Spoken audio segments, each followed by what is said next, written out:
Imagina ser dueño de la patente que cambió la historia de la humanidad, pero que el mundo decida mirar hacia otro lado. Esta es la historia de un genio mexicano que, a los 23 años, venció a las corporaciones más poderosas del planeta.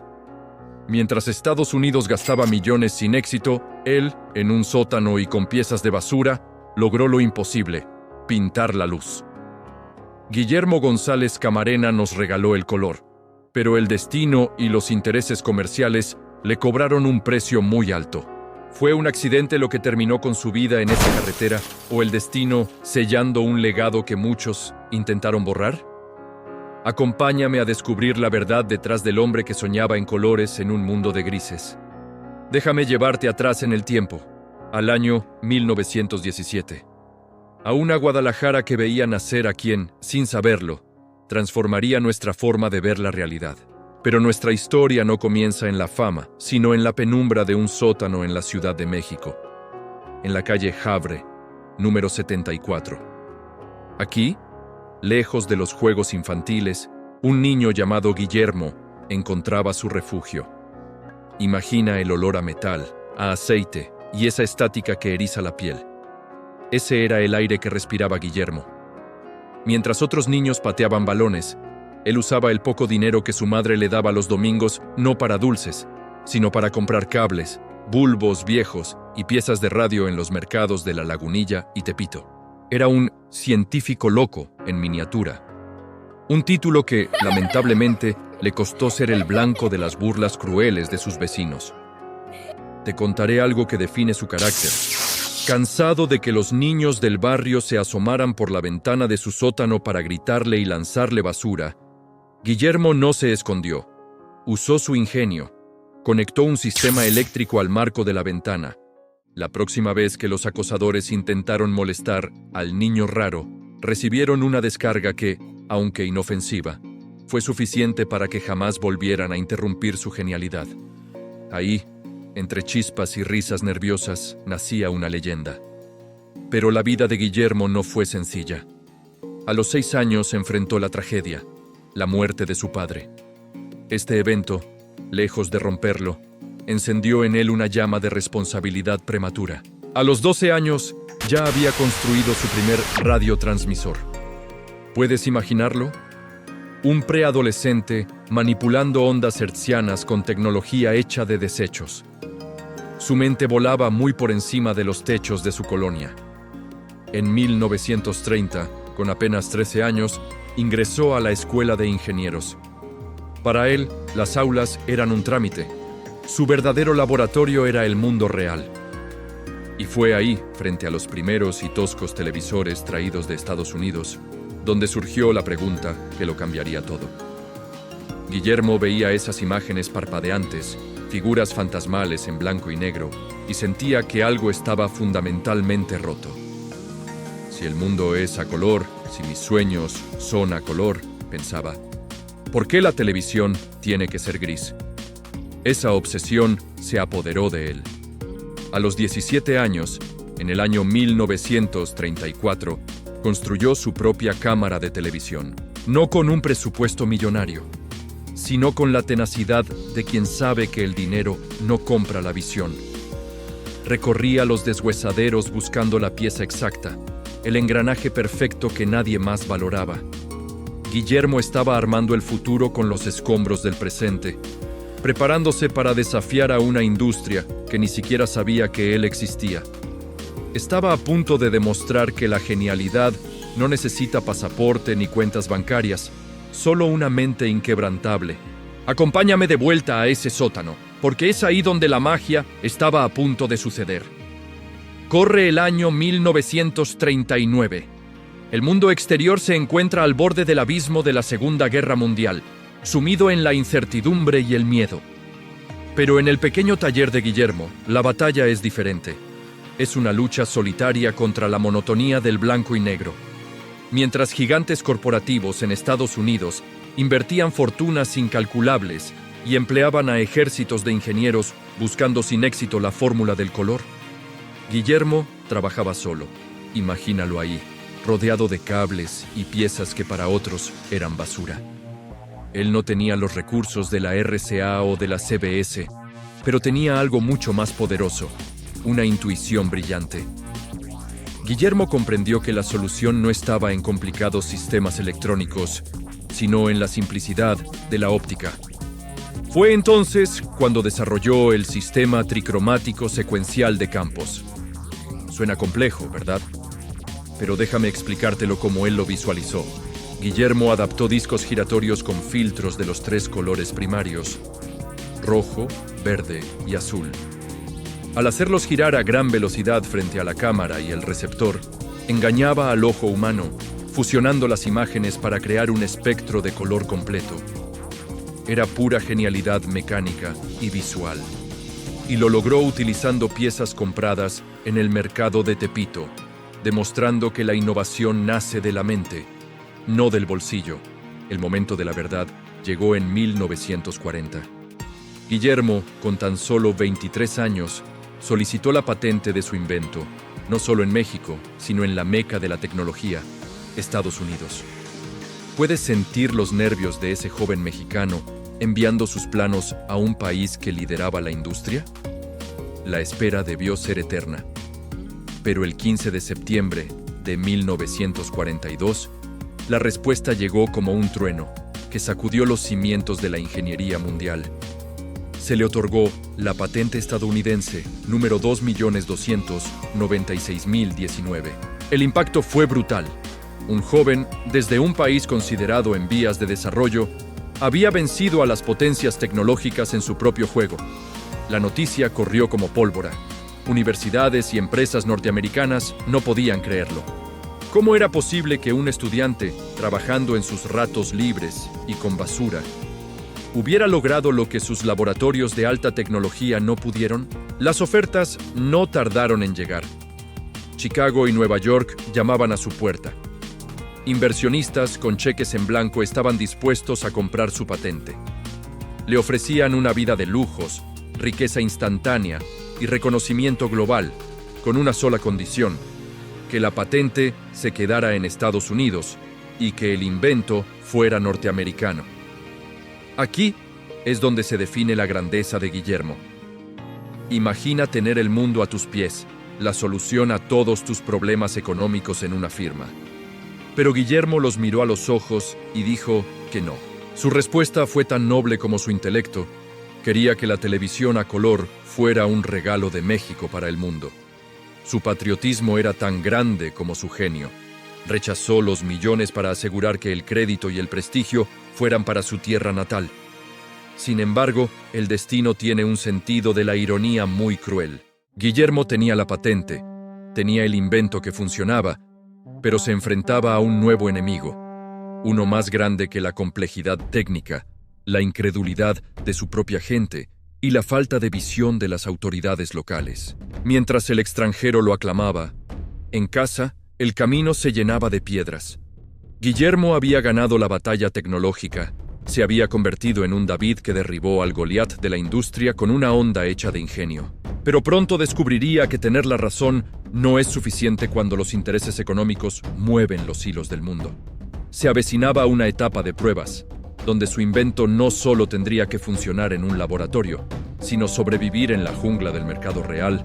Y lo que estaba a punto de suceder con la NASA cambiaría la perspectiva de su legado para siempre, dejándonos con una pregunta inquietante. ¿Estaba el mundo realmente listo para ver los colores de Guillermo?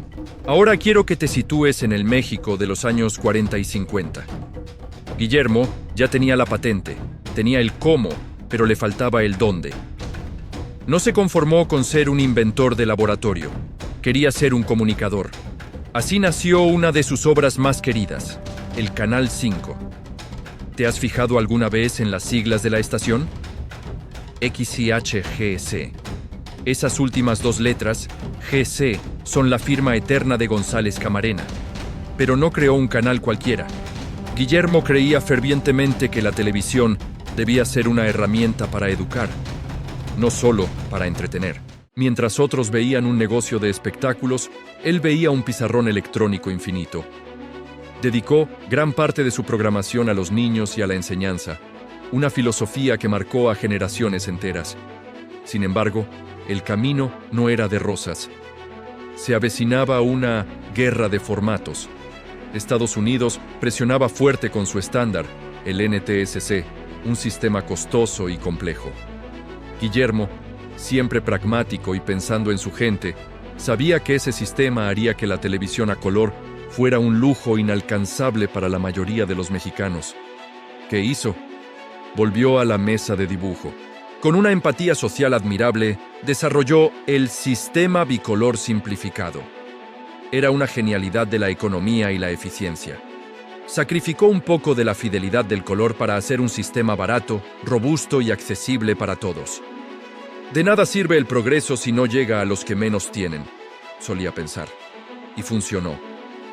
Su sistema era tan bueno y tan nítido que encontró un nicho inesperado y vital: la medicina. Imagina una sala de operaciones en la escuela de medicina. Los estudiantes se agolpan, intentando ver por encima del hombro del cirujano, perdiéndose detalles cruciales. Guillermo llegó para cambiar eso. Adaptó su sistema para transmitir cirugías en vivo y a color. Por primera vez, los futuros médicos podían distinguir entre tejidos, venas y arterias con claridad absoluta. Todo gracias a la magia de Guillermo. Salvó vidas indirectamente, educando mejor a quienes nos curan. Pero el reconocimiento definitivo, el que lo elevaría al panteón de los inmortales, vino de donde menos lo esperaba: del cielo. En los años 60 y 70, la carrera espacial estaba en su apogeo. La NASA tenía un problema monumental. Necesitaban enviar sondas a explorar los gigantes gaseosos, Júpiter y Saturno, pero las cámaras de televisión de la época eran enormes, pesadas y consumían demasiada energía. Imposible montarlas en una nave espacial como las Voyager. Los ingenieros de la NASA se rascaban la cabeza buscando una solución hasta que miraron hacia el sur. Ahí estaba el sistema de Guillermo. Su sistema bicolor era ligero, confiable y consumía muy poca energía. Era perfecto. La agencia espacial más poderosa del mundo adoptó la tecnología del ingeniero mexicano para sus misiones Voyager. Piénsalo por un segundo. Las primeras imágenes a color que la humanidad vio de Júpiter, esos remolinos de tormentas eternas, esas lunas distantes, llegaron a nuestros ojos gracias al ingenio de aquel niño que jugaba en un sótano de la colonia Juárez. Guillermo no solo pintó de colores a México, pintó de colores el sistema solar. Universidades de prestigio, como el Columbia College de Chicago, se rindieron ante él otorgándole el título de doctor honoris causa. Estaba en la cima del mundo. Parecía que nada podía detenerlo. Tenía el respeto internacional, el amor de su país y proyectos que prometían revolucionar aún más la tecnología. Pero la vida, en su misteriosa y a veces cruel narrativa, tenía preparado un giro dramático. Guillermo viajaba a Veracruz para inspeccionar una repetidora, asegurándose de que la señal llegara a más mexicanos. Iba feliz, pleno, en la cúspide de su carrera. No sabía que ese viaje por carretera sería el último. El destino estaba a punto de apagar la luz de un hombre que dedicó su vida a encenderla, dejándonos con la duda eterna de qué más habría logrado si el tiempo no se le hubiera escapado de las manos esa fatídica noche. Hemos llegado al capítulo final, y debo advertirte. Es aquí donde la historia duele, porque se siente incompleta, interrumpida de golpe como una transmisión que se corta en su mejor momento. Estamos en 1965.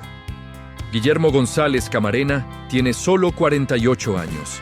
Está en la flor de la vida, con una mente que no para de producir ideas y un reconocimiento que cruza fronteras. Es el 18 de abril. Guillermo viaja en su automóvil por la carretera cerca de Amozoc, Puebla. Regresa de inspeccionar una repetidora en Veracruz, fiel a su costumbre de ensuciarse las manos y asegurarse personalmente de que su señal llegara impecable a los hogares mexicanos. No era un ejecutivo de escritorio, era un hombre de campo, de acción. Pero en esa curva del destino, todo se fue a negro. Un trágico accidente automovilístico le arrebató la vida al instante. La noticia golpeó a México como un terremoto silencioso. Se habían apagado los ojos del hombre que nos enseñó a ver. El luto fue nacional. Las transmisiones de televisión, esas que él había revolucionado, se interrumpieron para dar la noticia que nadie quería escuchar. Fue un momento de incredulidad colectiva. El genio, el padre de la televisión a color, se había ido demasiado pronto. Pero la tragedia de Guillermo no terminó en ese accidente. Tras su muerte, ocurrió algo que muchos consideran una segunda injusticia, una más fría y calculada. Se acercaban los Juegos Olímpicos. Las presiones económicas y políticas comenzaron a surgir. Las grandes cadenas estadounidenses y los fabricantes de televisores presionaron fuerte. Querían estandarizar. El sistema de Guillermo, su amado sistema bicolor simplificado, que era barato y accesible para el pueblo mexicano, fue puesto en una balanza contra el sistema NTSC estadounidense, el estándar global de los ricos. Sin Guillermo para defender su visión, y bajo la excusa de la compatibilidad internacional para las Olimpiadas, se tomó la decisión. México adoptó oficialmente el sistema NTSC. En un giro cruel, la tecnología por la que Guillermo había luchado, esa que buscaba democratizar el color, fue desplazada por la del Gigante del Norte. Sin embargo, aquí es donde la historia se vuelve leyenda. Aunque cambiaron el estándar de transmisión, no pudieron borrar su huella. Guillermo no murió ignorado por la historia, aunque sí por los grandes libros de texto internacionales durante mucho tiempo. Su legado sobrevivió en los lugares más insospechados. Mientras en la Tierra se debatían por estándares comerciales, en el espacio, como te conté, su tecnología seguía viajando hacia los confines del sistema solar. Hoy, cuando enciendes tu televisor, cuando ves una pantalla con colores vibrantes, hay un poco de Guillermo ahí. Él nos demostró que la falta de recursos no es una excusa, sino un desafío a la creatividad. Nos enseñó que un niño en un sótano, con piezas de desecho y una curiosidad inquebrantable, puede mirar a los ojos a las corporaciones más grandes del mundo y ganarles la partida, aunque sea por un momento glorioso. Guillermo González Camarena no solo inventó un sistema de colores, inventó una posibilidad. La posibilidad de creer que el ingenio latinoamericano no tiene límites. Murió joven, sí. Y tal vez el mundo tardó demasiado en darle el lugar que merecía junto a nombres como Edison o Bell. Pero cada vez que vemos un arco iris en una pantalla, estamos viendo el sueño de ese niño que se negó a ver la vida en blanco y negro. Su cuerpo descansa, pero su visión sigue viajando a la velocidad de la luz, coloreando nuestra realidad para siempre. Y así cerramos el expediente de un verdadero titán olvidado. Historias como la de Guillermo nos recuerdan que el talento está en todas partes. Solo hace falta la valentía para perseguirlo. Gracias por acompañarme en este viaje a través del tiempo y la tecnología. Si esta historia te ha inspirado o te ha hecho sentir orgullo, te invito a que te suscribas al canal y nos regales un me gusta. Es la mejor forma de apoyar este contenido. Déjame en los comentarios. ¿Conocías la verdadera historia detrás de la televisión a color? Me encantará leer tu opinión. Nos vemos en el próximo video, donde seguiremos descubriendo las historias que el mundo necesita recordar. Hasta pronto.